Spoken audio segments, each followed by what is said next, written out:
High বন্ধুরা, কেমন আছো সবাই? আশা করি সবাই ভালো আছো। তো আজকে আমি করব কাঁচা আম বাটা। তার জন্য আমাদেরকে কাঁচা আম লাগবে। এগুলো হচ্ছে আমাদের গাছের আম। তো আমগুলো খানিকটা পেকে গেছে, আধ পাকা হয়ে গেছে। তো আধ পাকা আমও নিয়েছি, কাঁচা আমও নিয়েছি। আর এখানে আছে তোমার পরিমাণ মতো নুন, রসুন আর কাঁচা লঙ্কা। আর এখানে আছে পুদিনা পাতা আর ধনে পাতা। পুদিনা পাতাটা আমি একটু কমই দেবো, ধনে পাতাটা আমি বেশি দেবো। ধনে পাতাটা দিলে একটু বেশি টেস্ট লাগে খেতে।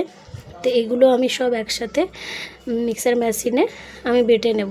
তো তোমরা চাইলে শিলেও বাটতে পারো, শিলে বাটলে বেশি মজা লাগে খেতে। তো আমি শিলে বাটতে পারবো না এতগুলো, তাই জন্য আমি মিক্সার মেশিনেই বেটে নেব।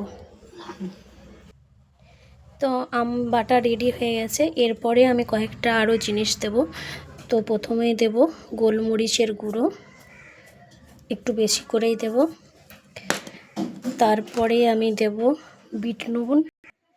তো বিট নুনটা তোমরা আম বাটার নুনটা চেখে তারপরই দেবে, বিট নুনটা দিলে খেতে ভালো লাগে। এরপরই দেব চাট মশলা। তো সব দেওয়া হয়ে গেছে, এবার আমি ভালো করে মাখিয়ে নেব।